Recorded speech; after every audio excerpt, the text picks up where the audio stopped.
ప్రతిభ BTech చదివి మంచి ఉద్యోగం కోసం నగరానికి వెళ్లిన యువకుడు పలు ప్రైవేటు కంపెనీల్లో పనిచేశాడు. అయితే జీతం సరిపోక జీవితం సంతృప్తి ఇవ్వక చివరికి సొంత ఊరికి చేరుకున్నాడు. తండ్రుల నుంచి వచ్చిన పంట భూమిని వదిలి ఉద్యోగం కోసం వెళ్లిన అతను ఇప్పుడు అదే భూమిలో కొత్త ఆశలు నాటుకున్నాడు. సంప్రదాయ పంటలతో పాటు కౌజు పిట్టలు, నాటుకోళ్లు, గొర్రెలు, పశువులను పెంచుకుంటూ సమీకృత వ్యవసాయం చేస్తూ విజయవంతమైన రైతుగా మారిపోయాడు.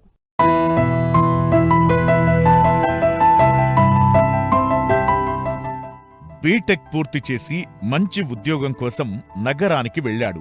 పలు ప్రైవేట్ కంపెనీల్లో పనిచేశాడు. జీతం ఉన్నా ఖర్చులు ఎక్కువ, సంతృప్తి తక్కువ. ప్రతి నెలా సంపాదన కన్నా జీవన వ్యయం ఎక్కువైపోవడంతో భవిష్యత్తు ఎలా ఉంటుందో అనే ఆలోచన మొదలైంది. అప్పుడు ఒక నిర్ణయం తీసుకున్నాడు. నేరుగా వనపర్తి జిల్లా వనపర్తి మండలం దత్తాయపల్లి గ్రామానికి చేరుకున్నాడు కోటేశ్వర్.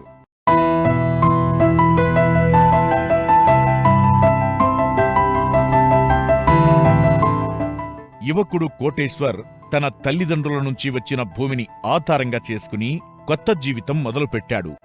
మొదట్లో సంప్రదాయ పంటలే వేశాడు. కాని వ్యవసాయంతో పాటు పశుపోషణ చేస్తేనే నిజమైన లాభం వస్తుందని గ్రహించాడు.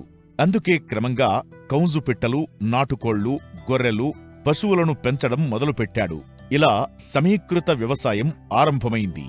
ఒకవైపు పొలం ఇస్తున్న పంటలు, మరోవైపు పశువులు, కోళ్లు, పిట్టలు ఇస్తున్న ఆదాయం రెండూ కలిపి ప్రతి నెల ₹1,00,000 పైగా సంపాదన అందిస్తున్నాయి. ఇప్పుడు ఆయన జీవితం మారిపోయింది. స్టార్ట్ చేసే కన్నా ముందు కొన్ని వివిధ ప్రాంతాలను మేము సెర్చ్ చేసినాము. తమిళనాడు, కర్ణాటక, హైదరాబాద్లో సెర్చ్ చేస్తే కోయల్ ఫామ్కు మంచి డిమాండ్ ఉండడం జరిగింది. ఇక్కడ 2017లో కోయల్ ఫామ్ స్టార్ట్ చేసినాము.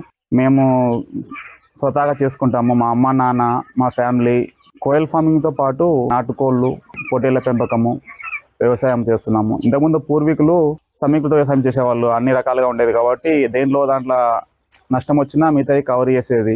మాకు 20 ఎకరాల పొలంలో కొంత పొలము మన మొక్కజొన్న వేసాము, 6 ఎకరాలు, వరి ఒక 2 ఎకరాలు వేసాము, కూరగాయలు ఒక 3 ఎకరాల కూరగాయలు పెంచుకుంటున్నాము. కోయల్స్ నెలకు వచ్చేసి ఒక 6,000 పిల్లల నుంచి 8,000 పిల్లలు మేము పెంచుతాము. ప్రతి 10 డేస్కి ఒక బ్యాచ్ రావడం జరుగుతుంది. అది 1 మంత్ కంప్లీట్ అయినాక లిఫ్ట్ చేయడం జరుగుతుంది. మాకు మార్కెటింగ్ వచ్చేసి కర్నూలు, గద్వాలు, వనపర్తి, డోను, పైతచెర్ల ఇక్కడ మేము మార్కెటింగ్ స్వయంగా చేస్తాము. నాటుకోలు వచ్చేసి మేము ఇక్కడనే లోకల్ మార్కెట్ పంపేయడం జరుగుతుంటుంది. ఇక్కడ మా షెడ్యూర్కి వచ్చి తీసుకెళ్తుంటారు. ఇక్కడ మేము రకరకాల బ్రీడ్స్ పెంచుతాం. మెట్టవాటం అని, కొప్పులని, కొప్పు జాతి రకాలు నాటుకోళ్ళు మాంసానికి వస్తాయి, వివిధ రకాలుగా పెంచుకోవడానికి వస్తాయి. ఇక్కడికి వాళ్ళు ఇచ్చి తీసుకెళ్తారు. బాగా డిమాండ్ ఉంది నాటుకోళ్లకు.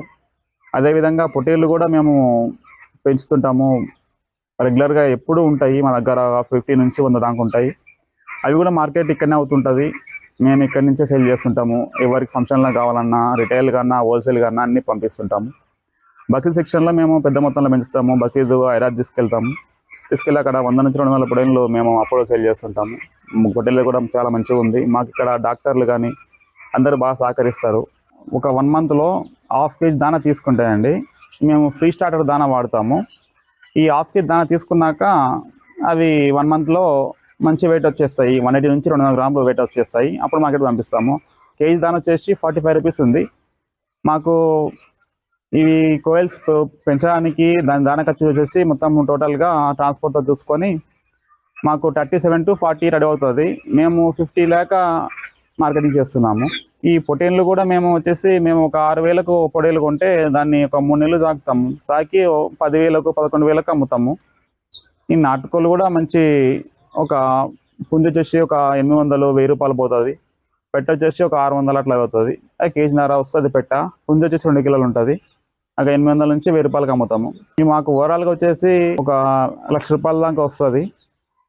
అటు ఇటుగా దాంట్లో నష్టం వచ్చినా ఇంకోటి మాకు అండగా కవర్ చేస్తుంటుంది. వివిధ కంపెనీలు చేసినప్పుడు కన్నా ఇక్కడ మంచిగా మేము మా తల్లిదండ్రులతోనా, మా పిల్లలతోనా అంతా ఇంటి దగ్గరనే ఉండి చేసుకుంటాం కాబట్టి చాలా హ్యాపీగా ఉంది. చాలా బాగుంది. ఎవరికైనా ఇంట్రెస్ట్ ఉంటే ఈ ఫీల్డ్లో మార్కెటింగ్ చూసుకొని దీనిలోకి వస్తే బాగుంటుంది. పశుసంవర్ధక శాఖ ఆధ్వర్యంలో ఈ 28వ తారీఖు ఆగస్టు నెల నుంచి తర్వాత 8వ తారీఖు సెప్టెంబర్ నెల 2025 వరకు పశుసంవర్ధక శాఖ ఆధ్వర్యంలో PPR వ్యాధి నివారణ టీకాలు గొర్రెలు మరియు మేకలకు ఈ సీజన్లో పీపీఆర్ వ్యాధి ఎక్కువగా వస్తుంది కాబట్టి వాటికి పీపీఆర్ వ్యాధి నివారణ టీకాలు వేయడం జరుగుతుంది. అందులో భాగంగా ఈరోజు దత్తాయపల్లి గ్రామంలోని కోటేశ్వర అనే యువ రైతు సమీకృత వ్యవసాయం ఆయన వ్యవసాయ క్షేత్రంలో చేస్తున్నాడు. అందులో భాగంగా ఆ సమీకృత వ్యవసాయంలో భాగంగా ఆయన పొట్టేళ్ల పెంపకం కూడా చేపట్టిండు. ఆయనకు దాదాపు ఒక 45 దాకా పొట్టేలు ఉన్నాయి. ఆ పొట్టేళ్లకు ఈరోజు మన పశుసంవర్ధక శాఖ తరపు నుంచి పీపీఆర్ వ్యాధి నివారణ టీకాలు వేయడం జరిగింది. నగరంలో జీతం సరిపోక ఇబ్బందులు పడిన కోటేశ్వర్ గ్రామంలోనే స్వయం ఆధార రైతుగా ఎదిగారు. ఇది కేవలం ఆదాయం కోసం చేసిన ప్రయత్నమే కాదు, సమాజానికి ఒక సందేశం కూడా. భూమి అంటే భవిష్యత్తు ఉంటుంది అనే సత్యాన్ని తన జీవనంతో నిరూపిస్తున్నారు. ఆధునిక విద్య చదివినా పల్లెటూరి మట్టిని ముద్దాడి సమీకృత వ్యవసాయంతో లాభాలు ఆర్జిస్తున్న ఈ యువకుడు రైతు బిడ్డలకు కొత్త దారి చూపిస్తున్నారు. నగరపు వెలుగులు వదిలి పల్లెనే పరమాధారమని నిరూపిస్తున్న ఈయన కథ నేటి తరానికి ఒక గొప్ప స్ఫూర్తి.